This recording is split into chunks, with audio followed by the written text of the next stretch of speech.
ನಾನು ಓರ್ವ ಹೋರಾಟಗಾರ್ತಿಯಾಗಿ, ಓರ್ವ ತಾಯಿಯಾಗಿ ಕೊಕ್ಕರ್ಣೆ ಇಲ್ಲಿಗೆ ಬರುವಾಗ ಸೌಜನ್ಯ ವಿಷಯ ತಮಗೆಲ್ಲರಿಗೂ ತಿಳಿದಿದೆ. ಆದರೂ ನಾನು ಹೇಳಲೇಬೇಕು. 9-10 ಅಕ್ಟೋಬರ್ 2012ರಲ್ಲಿ ಸೌಜನ್ಯ ಅನ್ನುವ ಅಪ್ರಾಪ್ತ ಬಾಲಕಿ ಪಾಂಗಾಳದಲ್ಲಿ ಕುಸುಮಕ್ಕ ಮತ್ತು ಚಂದಪ್ಪ ದಂಪತಿಗಳಿಗೆ ಹುಟ್ಟಿದ ಆ ಬಾಲಕಿ ಕಾಲೇಜಿಗೆ ಹೋಗ್ತಾಳೆ. ಕಾಲೇಜಿಗೆ ಹೋಗುವ ಸಂದರ್ಭದಲ್ಲಿ ಆ ದಿವಸ ಉಪವಾಸ ಹಿಡಿತಾಳೆ. ಯಾಕೆಂದ್ರೆ ಮನೆಯಲ್ಲಿ ಹೊಸ ಅಕ್ಕಿ ಊಟ ಅಂತ ಉಂಟು, ವರ್ಷದ ಒಂದು ಪದ್ಧತಿ. ಆ ದಿವಸ ಕಾಲೇಜಿಗೆ ಹೋದ ಸೌಜನ್ಯ ಮರಳಿ ಮನೆಗೆ ಬರುವುದಿಲ್ಲ. ಕಾಲೇಜಲ್ಲಿ ಎಕ್ಸಾಮ್ ಇತ್ತು. 3:15 ತನಕ ಕಾಲೇಜಲ್ಲಿ ಇದ್ದ ಸೌಜನ್ಯ ಮನೆಗೆ ಬರ್ತಾಳೆ. ಮನೆಗೆ ಬರುವಾಗ ಪ್ರಕೃತಿ ಚಿಕಿತ್ಸಾಲಯ ತಮಗೆಲ್ಲ ಗೊತ್ತಿರಬೇಕು, ಧರ್ಮಸ್ಥಳ ಗ್ರಾಮದಲ್ಲಿ ಪಾಂಗಾಳದಲ್ಲಿ. ಆ ಸ್ನಾನಘಟ್ಟದಲ್ಲಿ ಸೌಜನ್ಯ ಬಸ್ಸಿಂದ ಇಳಿದು ಬರುವಾಗ ಅವರ ಮಾವನವರಿಗೂ ಸಹ ಟಾಟಾ ಅಂತ ಮಾಡಿಕೊಂಡು ಸೌಜನ್ಯ ಬಸ್ಸಿಂದ ಇಳಿದು ಬರ್ತಾಳೆ. ಆದರೆ ಸೌಜನ್ಯ ಪಾಂಗಾಳದಲ್ಲಿ ಬಸ್ಸಲ್ಲಿ ಇಳ್ದಿದ್ರು ಸೌಜನ್ಯ ಮನೆಗೆ ಮುಟ್ಟುವುದಿಲ್ಲ. ಸಂಜೆ ಮನೆಗೆ ಮುಟ್ಟದ ಕಾರಣ ಎಲ್ಲರೂ ಗ್ರಾಮಸ್ಥರು ಒಂದು 400-500 ಸಂಖ್ಯೆಯಲ್ಲಿ ಸೌಜನ್ಯಗಳನ್ನು ಹುಡುಕಾಟ ಮಾಡ್ತಾರೆ. ಸ್ಟೇಷನ್ಗೆ ಹೋಗಿ ಕಂಪ್ಲೇಂಟ್ ಕೊಡ್ತಾರೆ. ಎಷ್ಟೇ ಹುಡುಕಾಟ ಮಾಡಿದ್ರು ಸೌಜನ್ಯ ಸಿಕ್ಕುವುದಿಲ್ಲ. ಮರು ದಿವಸ 10ನೇ ತಾರೀಕು ಅಕ್ಟೋಬರ್ 10, 2012ರಂದು ಮಣ್ಣಸಂಕ ಎಂಬಲ್ಲಿ ಸೌಜನ್ಯನ ದೇಹ ಸಿಗ್ತದೆ. ತಮ್ಗೆ ಹೇಳಲೇಬೇಕು ನಾನು, ಆ ದೇಹದ ಪರಿಸ್ಥಿತಿ, ಆ ಅಪ್ರಾಪ್ತ ಬಾಲಕಿ ಅರೆನಗ್ನ ಸ್ಥಿತಿಯಲ್ಲಿದ್ಲು. ಅರೆನಗ್ನ ಸ್ಥಿತಿಯಲ್ಲಿದ್ದ ಆ ದೇಹವನ್ನು ತಾವು ನೋಡಿದ್ರೆ ಗೊತ್ತಾಗ್ಬೇಕು. ಯಾರಿಗೂ ಅದನ್ನು, ತಾಯಿಯಾದವಳಿಗೆ ಆ ದೇಹವನ್ನು ನೋಡ್ಲಿಕ್ಕೆ ಆಗುದಿಲ್ಲ. ಇಡೀ ದೇಹದ ಭಾಗಗಳಿಗೆ, ಎದೆಗೆ ಕಚ್ಚಿ ಗಾಯ ಮಾಡಿದ್ರು, ತೊಡೆ ಮತ್ತು ಎದೆ ಭಾಗದಲ್ಲಿ ಸಹ ಗಾಯ ಮಾಡಿದ್ರು. ಮರ್ಮಾಂಗದಲ್ಲಿ ರಕ್ತಸ್ರಾವ ಆಗಿತ್ತು. ಆ ಮರ್ಮಾಂಗಕ್ಕೆ ಮಣ್ಣು ತುಂಬಿಸಿ ವಿಕೃತ ಕಾಮಿಗಳು ಅವಳನ್ನು ಅತ್ಯಾಚಾರ ಮಾಡಿದ್ರು, ಸಾಮೂಹಿಕ ಅತ್ಯಾಚಾರ ಮಾಡಿದ್ರು. ಆ ನಂತರ ಕಂಪ್ಲೇಂಟ್ ಕೊಡ್ತಾರೆ. ಬೆಳ್ತಂಗಡಿ ಠಾಣೆಗೆ ಹೋಗಿ ಕಂಪ್ಲೇಂಟ್ ಕೊಡ್ತಾರೆ. ಆ ಸಮಯ ಅಲ್ಲಿ ಅಧಿಕಾರಿಯಾಗಿದ್ದದ್ದು ಒಬ್ಬ ಮುಟ್ಟಾಳ ಅಂತ ಹೇಳಬೇಕು. ಅಯ್ಯೋ ಯೋಗೇಶ್ ಅಂತ ಇದ್ದ ಪೊಲೀಸ್ ಅಧಿಕಾರಿ. ನಾನು ಪೊಲೀಸ್ ಅಧಿಕಾರಿಗಳಿಗೆ ಗೌರವ ಕೊಡುದು ಈ ವೇದಿಕೆಯಲ್ಲಿ ನಾನು ನೋಡಿದೆ ಮಧುಕರ್ ಶೆಟ್ಟಿ ಅವರ ಫೋಟೋ. ಅವರನ್ನು ನೋಡಿ ಕಲಿಬೇಕು. ಯಾವ ರೀತಿ ಅಧಿಕಾರ ವರ್ಗದಲ್ಲಿ ಇರುವಾಗ ಒಂದು ಕೆಲಸ ಮಾಡಿದ್ರು ಅಂತ ತಮ್ಗೆಲ್ಲ ಗೊತ್ತಿರಬೇಕು. ಕೆಲವು DCP ಆಫೀಸಲ್ಲಿ ಸಹ ನಾನು ಕೆಲವರ ಕಚೇರಿಯಲ್ಲಿ ಮಧುಕರ್ ಶೆಟ್ಟಿ ಅವರ ಫೋಟೋ ನೋಡಿದೆ. ಆದ್ರೆ ದಕ್ಷ ಅಧಿಕಾರಿ ಉಳಿಲಿಲ್ಲ. ತಮ್ಗೆಲ್ಲ ಗೊತ್ತಿರಬೇಕು ಅವರ ಹೇಗೆ ಸಾವಾಯ್ತು. ಅದು ಕೊಲೆ ಅಂತಲೇ ಹೇಳ್ಬಹುದು ನಾವು. ನಾನಂತೂ ಹೇಳ್ತಾ ಇದ್ದೇನೆ ಅವರ ಸಾವನ್ನು ಕೊಲೆ ಅಂತ ಹೇಳ್ತಿದ್ದೇನೆ. ಒಂದು ವೇಳೆ ಮಧುಕರ್ ಶೆಟ್ಟಿ ಅಂತ ಅಧಿಕಾರಿ 12 ವರ್ಷದ ಮೊದಲು ಬೆಳ್ತಂಗಡಿ ಠಾಣೆಯಲ್ಲಿ ಆ ಪ್ರದೇಶದಲ್ಲಿ ಇರ್ತಿದ್ರೆ ನಾವು ಈ ರೀತಿ ಬೀದಿ ಹೋರಾಟ ಮಾಡೋ ಅವಶ್ಯಕತೆ ಇರ್ಲಿಲ್ಲ. 2012ರಲ್ಲೇ ಸೌಜನ್ಯಳಿಗೆ ನ್ಯಾಯ ಸಿಗ್ತಾ ಇತ್ತು. ಹಾಗಾಗಿ ಅಲ್ಲಿ ಅಯ್ಯೋ ಯೋಗೇಶ ಇದ್ದ. ಯಾವುದೇ ತನಿಖೆ ಮಾಡದೆ ಸೌಜನ್ಯರ ಮೃತದೇಹವನ್ನು ತಂದು ಆತುರದಲ್ಲಿ ಇವರು ಒತ್ತಡದಲ್ಲಿ ಹೇಳ್ತಾರೆ ಪೋಸ್ಟ್ ಮಾರ್ಟಮ್ ಮಾಡ್ತಾರೆ. ಪೋಸ್ಟ್ ಮಾರ್ಟಮ್ ಮಾಡುವಾಗ ಡಾಕ್ಟರ್ ಆದಮ್ ಮತ್ತು ಡಾಕ್ಟರ್ ರಶ್ಮಿ ಅಂತ ಗೈನಕಾಲಜಿಸ್ಟ್ ಒಬ್ರು ಇದ್ರು.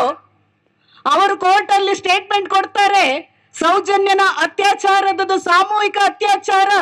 ನಾವು ಒತ್ತಡದಲ್ಲಿ ಈ ಒಂದು ಪೋಸ್ಟ್ ಮಾರ್ಟಮ್ ಅನ್ನು ಮಾಡಿದ್ದೇವೆ. ಬೆಳಕಿನ ವ್ಯವಸ್ಥೆ ಇರಲಿಲ್ಲ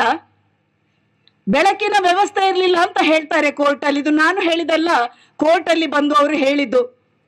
11 ತಾರೀಕಿಗೆ ತಮ್ಗೆಲ್ಲ ಗೊತ್ತಿರಬೇಕು, ಈಗ ನಿರಪರಾಧಿ ಅಂತ ಸಾಬೀತಾದ ಸಂತೋಷ್ ರಾವನ್ನು ಬಾಹುಬಲಿ ಬೆಟ್ಟದಲ್ಲಿ ಹಿಡಿದುಕೊಡ್ತಾರೆ.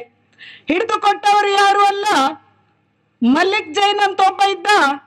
3 ಅತ್ಯಾಚಾರಿಗಳ ಜೊತೆ ಇದ್ದ ಒಬ್ಬ ಮುಠಾಳ ಮಲ್ಲಿಕ್ ಜೈನ್, ಆಶಿಕ್ ಜೈನ್, ರವಿ ಪೂಜಾರಿ, ಗೋಪಾಲಕೃಷ್ಣ ಗೌಡ ಮತ್ತು ಶಿವಪ್ಪ ಮಲೆಕುಡಿ ಅಂತ 5 ಜನ ಸೇರ್ಕೊಂಡು ಅಲ್ಲಿಯ ಕೆಲಸಗಾರರೇ ಸಂತೋಷನ್ನು ಹಿಡಿದುಕೊಡ್ತಾರೆ.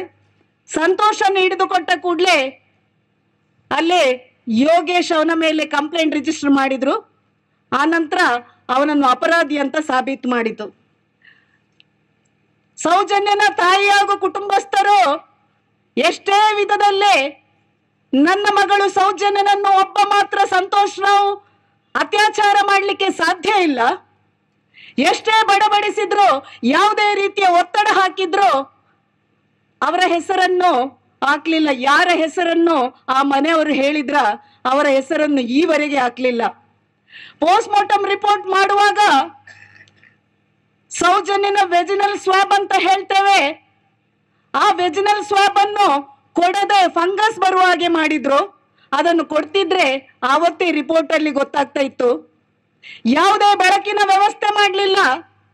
ಸೌಜನ್ಯನ ಪೋಸ್ಟ್ ಮಾರ್ಟಮ್ ಮಾಡುವಾಗ ಅವಳ ಹೊಟ್ಟೆಯಲ್ಲಿ 6 ಗಂಟೆಗೆ ಅವಳು ಆಹಾರ ಸೇವನೆ ಮಾಡಿದ್ವು ಅಂತ ತಿಳಿಯಿತು. ಆದ್ರೆ ಸೌಜನ್ಯ ಆ ದಿವಸ ಉಪವಾಸದಲ್ಲಿದ್ಲು. ಸೌಜನ್ಯನ ಹೊಟ್ಟೆಯಲ್ಲಿ ಯಾವ ರೀತಿ ಆಹಾರ ಬಂತಂತ ಗೊತ್ತಿರ್ಲಿಲ್ಲ. ಸಾಮೂಹಿಕ ಅತ್ಯಾಚಾರ ಅಂತ ಒಪ್ಪಿದ್ರು. ಕೋರ್ಟ್ ಅಲ್ಲಿ ಇದೇ ಯೋಗೀಶ ನ್ಯಾಯಾಧೀಶರ ಮುಂದೆ ಹೇಳಿದ್ದಾನೆ, ಪ್ರಕೃತಿ ಚಿಕಿತ್ಸಾಲಯದಲ್ಲಿ CCTV ಇತ್ತು, ಆದ್ರೆ ನಾನು ಅದರ ಫೂಟೇಜ್ ತೆಗಿಲಿಲ್ಲ ಅಂತ ಹೇಳ್ತಿದ್ದಾನೆ. ಮೊಬೈಲ್ ಇದು ಪವರ್ ಡಮ್ ತೆಗ್ದಿದ್ದೇನೆ, ಅದರ CDR ಅನ್ನು ನಾನು ಉತ್ತರಾಧಿಕಾರಿಗಳಿಗೆ ಕೊಡ್ಲಿಲ್ಲ ಅಂತ ಇದೇ ಯೋಗೇಶ್ ಹೇಳಿದ. ಆದ್ರೆ ಒಂದು ದಿವಸ ಒಂದು ಕೊಚ್ಚೆ ಮಾಧ್ಯಮಕ್ಕೆ ಇಂಟರ್ವ್ಯೂ ಕೊಡುವಾಗ ಫೋನಲ್ಲಿ ಹೇಳಿದ ಅಲ್ಲಿ CCTV ಇಲ್ಲ ಅಂತ. ಆದ್ರೆ ಕೋರ್ಟ್ ಅಲ್ಲಿ CCTV ಉಂಟು ಅಂತ ಹೇಳಿದಾನೆ. ಶ್ವಾನದಳ ಮಳೆ ಇದ್ದ ಕಾರಣ ಶ್ವಾನದಳವನ್ನು ಆ ಕಡೆ ಕರ್ಕೊಂಡು ಹೋಗ್ಲಿಕ್ಕೆ ಆಗುದಿಲ್ಲ, ಫಿಂಗರ್ ಪ್ರಿಂಟ್ ತೆಗಿಲಿಕ್ಕೆ ಆಗುದಿಲ್ಲ ಅಂತ ಹೇಳಿದ ಯೋಗೇಶ್. ಆದ್ರೆ ಸೌಜನ್ಯನ ಮೃತದೇಹ ಬಿದ್ದಲ್ಲಿ ಸೌಜನ್ಯನ ಕಾಲೇಜ್ ಬ್ಯಾಗ್, ಸ್ಕೂಲ್ ಬ್ಯಾಗ್ ಸಿಕ್ಕಿತ್ತು. ಅದ್ರೊಳಗಿನ ಪುಸ್ತಕ ಇರ್ಲಿಲ್ಲ, ಯಾವುದೇ ಬ್ಯಾಗ್ ಒದ್ದೆ ಆಗಿರ್ಲಿಲ್ಲ. ಸೌಜನ್ಯ ಕೊಡೆ ಹಿಡ್ಕೊಂಡು ಹೋಗುದನ್ನು, ಬ್ಯಾಗ್ ಹಾಕೊಂಡು ಹೋಗುದು ಅಲ್ಲಿ ಪ್ರಕೃತಿ ಚಿಕಿತ್ಸಾಲಯದಲ್ಲಿ ಇದ್ದ ಒಬ್ಬ ಸೆಕ್ಯೂರಿಟಿ ಗಾರ್ಡ್ ನೋಡಿದ್ದಾರೆ. ಆದ್ರೆ ಸೌಜನ್ಯನ ಪಕ್ಕದಲ್ಲಿ ಇದ್ದದ್ದು ಪುಸ್ತಕ ಇರ್ಲಿಲ್ಲ, ಯಾವುದೇ ಬ್ಯಾಗ್ ಒದ್ದೆ ಆಗಿರ್ಲಿಲ್ಲ, ಚಪ್ಪಲ್ ಇರ್ಲಿಲ್ಲ, ಕೊಡೆ ಇರ್ಲಿಲ್ಲ. ಹಾಗಾಗಿ ಆವತ್ತೇ ಗೊತ್ತಾಗಿದೆ ಸೌಜನ್ಯನ ಅತ್ಯಾಚಾರ ಆದುದು ಅಲ್ಲಿ ಅಲ್ಲ, ಎಲ್ಲಿ ಕೊಂಡೋಗಿ 3-4 ಕಡೆ ಕೊಂಡೋಗಿ ಅತ್ಯಾಚಾರ ಮಾಡಿ ಸೌಜನ್ಯನ ಮೃತದೇಹವನ್ನು ತಂದು ಅಲ್ಲಿ ಹಾಕಿದ್ದಾರೆ. ಶ್ವಾನದಳಕ್ಕೆ ಆ ಕಡೆ ಹೋಗ್ಲಿಕ್ಕೆ ಆಗುದಿಲ್ಲ ಅಂತ ಹೇಳಿದ್ರೆ ಆ ರಸ್ತೆಯಿಂದ ಇಳಿದು ಸೌಜನ್ಯನ ಹೊತ್ತುಕೊಂಡು ಹೋಗ್ಲಿಕ್ಕೆ ಒಬ್ಬ ವ್ಯಕ್ತಿಯಿಂದ ಸಾಧ್ಯ ಇಲ್ಲ ನೀರಲ್ಲಿ. ಯಾಕೆಂದ್ರೆ ಎಷ್ಟೋ ಮನುಷ್ಯರು ಆ ಕಡೆ ದಾಟಿದ್ದಾರೆ. 2012ರಲ್ಲಿ ಒಂದು ಶ್ವಾನ ಹೋಗ್ಲಿಕ್ಕೆ ಆಗುದಿಲ್ಲ ಅಂತ ಯೋಗೇಶ್ ಅಲ್ಲಿ ಹೇಳಿದಾನೆ. ಸೆಕ್ಯೂರಿಟಿ ಜನಾರ್ದನ ಗೌಡ ಬಂದು ಕೋರ್ಟಿಗೆ ಹೇಳಿದ್ದಾರೆ, ಅಲ್ಲಿ CCTV ಫೂಟೇಜ್ ಇತ್ತು, ಮತ್ತೆ ನಾನು ಸೌಜನ್ಯನನ್ನು ಅಲ್ಲಿ ಹೋಗುದು ನೋಡಿದ್ದೇನಂತ ಸೆಕ್ಯೂರಿಟಿ ಗಾರ್ಡ್ ಹೇಳಿದ್ದಾರೆ. ಸೌಜನ್ಯನ ಕ್ಲಾಸ್ಮೇಟ್ ಗೆಳತಿ ಒಬ್ಳು ಜಾಹ್ನವಿ ಅಂತ ಇದ್ಲು. ಜಾಹ್ನವಿ ಕೋರ್ಟ್ಗೆ ಬಂದು ಹೇಳಿದ್ಲು, ಸೌಜನ್ಯನ ನಾನು ಊಟಕ್ಕೆ ಕರೆದಾಗ ಸೌಜನ್ಯ ಊಟಕ್ಕೆ ಬರ್ಲಿಲ್ಲ ಅಂತ ಜಾಹ್ನವಿ ಸ್ಟೇಟ್ಮೆಂಟ್ ಕೊಟ್ಟಿದ್ಲು. ಆದ್ರೆ ಪೋಸ್ಟ್ ಮಾರ್ಟಮ್ ರಿಪೋರ್ಟ್ ಅಲ್ಲಿ 6 ಗಂಟೆಗೆ ಸೌಜನ್ಯನ ಹೊಟ್ಟೆಯಲ್ಲಿ ಊಟ ಇತ್ತು ಅಂತ ಹೇಳಿದ್ರು. ಯಾಕೆಂದ್ರೆ ಸೌಜನ್ಯ ಆ ದಿವಸ ಉಪವಾಸದಲ್ಲಿದ್ಲು. ಹಾಗಾದ್ರೆ ಆ ಹೊಟ್ಟೆಯಲ್ಲಿ ಹೇಗೆ ಊಟ ಬಂತು ಅಂತ ನಾವು ತಿಳ್ಕೊಳ್ಬೇಕು. 5 ಜನ ಹೆಸರು ಹೇಳಿದ್ರಲ್ಲಿ ಶಿವಪ್ಪ ಮಲೆಕುಡಿಯ ಎನ್ನುವ ಅಲ್ಲಿನ ಲಾಡ್ಜಿನ ರೂಮ್ ಬಾಯ್ ಆಗಿದ್ದ. ಅವ ಬಂದು ಹೇಳಿದ, ಆ 5 ಜನದ್ರಲ್ಲಿ ರವಿ ಪೂಜಾರಿ ಅಂತ ಒಬ್ಬ ಇದ್ದ. ಸ್ವಲ್ಪ ದಿವಸದಲ್ಲಿ ಸೌಜನ್ಯನ ಅತ್ಯಾಚಾರದ ಸ್ವಲ್ಪ ದಿವಸದಲ್ಲೇ ರವಿ ಪೂಜಾರ್ ಆತ್ಮಹತ್ಯೆ ಮಾಡ್ಕೊಂಡ. ಗೋಪಾಲ್ ಕೃಷ್ಣ ಗೌಡ ಅಂತ ಒಬ್ಬ ಇದ್ದ, ಅವನು ಹುಷಾರಿಲ್ಲದೆ ತೀರ್ಕೊಂಡ ಅಂತ ಹೇಳಿದ್ರು. ಯಾರು ಸಾಕ್ಷಿಗೆ ಬರ್ತಾರೆ, ಯಾರು ನೋಡಿದ್ದಾರೆ ಅಂತ ಗೊತ್ತು. ಹಾಗಾಗಿ 2 ಜನ 2012ರಲ್ಲೇ ಸತ್ತಿದ್ದಾರೆ. ಇಲ್ಲಿ ಸಂತೋಷ್ ರಾವ್ ನಿರಪರಾಧಿ ಅಂತ ಯಾಕೆ ನಾವು ಹೇಳ್ತಾ ಇದ್ದೆ ಅಂತ ನಾವು ಹೇಳುದಲ್ಲ. ಸಂತೋಷ್ ರಾವ್ನ DNA ಟೆಸ್ಟ್ ಮಾಡುವಾಗ ಸಂತೋಷ್ ರಾವ್ನ ಮೈಯಲ್ಲಿ 6 ಕೂದಲು ಸಿಕ್ಕಿತ್ತು. ಅದರಲ್ಲಿ 6 ಕೂದಲಲ್ಲೇ 5 ಕೂದಲು ಗಂಡಸಿದೆ ಕೂದಲಾದ ಕಾರಣ ಸಂತೋಷ್ ರಾವ್ನ DNA ಟೆಸ್ಟ್ ಕೂಡ ಮ್ಯಾಚ್ ಆಗಿರ್ಲಿಲ್ಲ. ಸಂತೋಷ್ ರಾವ್ನ ಮೈಯಲ್ಲಿದ್ದ ಮಣ್ಣು ಸೌಜನ್ಯನ ಮೇಲಿದ್ದ ಮಣ್ಣನ್ನು ಟೆಸ್ಟ್ ಮಾಡುವಾಗ ಅದು ಹೋಲಿಕೆ ಇರಲಿಲ್ಲ. ಸೌಜನ್ಯನ ಉಗುರಿನಲ್ಲಿ ಸಿಕ್ಕಿದಂತಹ ಯಾವುದೇ ರಕ್ತದ ಕಲೆ ಆಗ್ಲಿ, ಚರ್ಮದ ತುಣುಕಾಗ್ಲಿ ಸೌಜನ್ಯನ ಕೈಯಿಂದ ತೆಗೆದಿರ್ಲಿಲ್ಲ. ಯಾಕೆಂದ್ರೆ ಒಬ್ಬ ಅತ್ಯಾಚಾರ ಮಾಡುವಾಗ ಅವಳು ಯಾವ್ದಾದ್ರು ಗಾಯ ಮಾಡ್ತಿದ್ರು, ಆ ಉಗುರಿನ ಕಲೆಯಲ್ಲಿ ಇರ್ಲಿಲ್ಲ. ಸಂತೋಷ್ ರಾವಿಗೆ ಒಂದು ಫಿಮೋಸಿಸ್ ಅಂತ ರೋಗ ಇತ್ತು. ತಮ್ಗೆಲ್ಲ ನಾನು ನೇರವಾಗಿ ಹೇಳಬೇಕು, ಫಿಮೋಸಿಸ್ ಅಂದ್ರೆ ಒಬ್ಬ ವ್ಯಕ್ತಿಗೆ ಇಂಟರ್ಕೋರ್ಸ್ ಮಾಡುವಾಗ, ಸೆಕ್ಸ್ ಮಾಡುವಾಗ, ನೇರ ಹೇಳ್ತಿದ್ದೇನೆ, ಅವನಿಗೆ ಈ ರೋಗ ಇದ್ರೆ ತುಂಬಾ ನೋವಾಗ್ತದೆ. ತುಂಬಾ ನೋವಾದಾಗ ಅವನ ಮರ್ಮಾಂಗಕ್ಕೆ ಗಾಯ ಆಗ್ತದೆ, ಅವನಿಗೆ ಸೆಕ್ಸ್ ಮಾಡ್ಲಿಕ್ಕೆ ಆಗುದಿಲ್ಲ. ಆದ್ರೆ ಸಂತೋಷ್ ರಾವನ್ನು ಟೆಸ್ಟ್ ಮಾಡಿದ 2 ಡಾಕ್ಟರ್ಸ್ನವರು ರಿಪೋರ್ಟ್ ಕೊಟ್ಟಿದ್ದಾರೆ, ಇವನ ಮರ್ಮಾಂಗದಲ್ಲಿ ಯಾವುದೇ ಗಾಯಗಳಿರ್ಲಿಲ್ಲ. ಹಾಗಾಗಿ ಸಂತೋಷ್ ರಾವ್ ಅತ್ಯಾಚಾರ ಮಾಡ್ಲಿಕ್ಕೆ ಸಾಧ್ಯನೇ ಇಲ್ಲ, ಸಂತೋಷ್ ರಾವ್ ಅತ್ಯಾಚಾರ ಮಾಡಿದೇ ಇಲ್ಲ ಅಂತ ರಿಪೋರ್ಟ್ ಕೊಟ್ಟಿದೆ. ಹಾಗಾಗಿ ಒಂದು ಶ್ವಾನಕ್ಕೆ ತೋಡು ದಾಟಿ ನೀರಲ್ಲಿ ಹೋಗ್ಲಿಕ್ಕೆ ಆಗದ ಸಂದರ್ಭದಲ್ಲಿ ಇವರ ರಿಪೋರ್ಟಿನ ಆಧಾರದಲ್ಲಿ ಶ್ವಾನ ಹೋಗದಿದ್ರೆ ಸಂತೋಷ್ ರಾವ್ ಸೌಜನ್ಯ ಎನ್ನುವ 17 ವರ್ಷದ ಬಾಲಕಿಯನ್ನು ಹೆಗಲಲ್ಲಿ ಹಾಕಿ ಹೊತ್ತುಕೊಂಡು ಹೋಗಿ ಅಲ್ಲಿ ಟೆಂಟ್ ಹಾಕಿಕೊಂಡು ಅವಳಿಗೆ ಊಟ ಕೊಟ್ಟುಕೊಂಡು ಅತ್ಯಾಚಾರ ಮಾಡುದು ಹೇಳಿದ್ರೆ ನಾವು 2012ರಲ್ಲೇ ತಿಳ್ಕೊಂಡಿದ್ದೇವೆ ಇದು ಸಂತೋಷ್ ರಾವ್ ಅಪರಾಧಿ ಅಲ್ಲ, ಅವನ ಅತ್ಯಾಚಾರ ಮಾಡ್ಲಿಕ್ಕೆ ಸಾಧ್ಯನೇ ಇಲ್ಲ. ಹಾಗಾಗಿ ಅವ ನಿರಪರಾಧಿ ಅಂತ ಸೌಜನ್ಯನ ಮನೆಯವರಾಗ್ಲಿ ಹೋರಾಟಗಾರ ಮಹೇಶ್ ಅಣ್ಣಾಗ್ಲಿ 2012ರಲ್ಲೇ ನ್ಯಾಯಾಲಯ ಮಾತ್ರವಲ್ಲ ಅವರೇ ಹೇಳಿದ್ದಾರೆ ಇವನು ಅತ್ಯಾಚಾರಿ ಅಲ್ಲ ಅಂತ.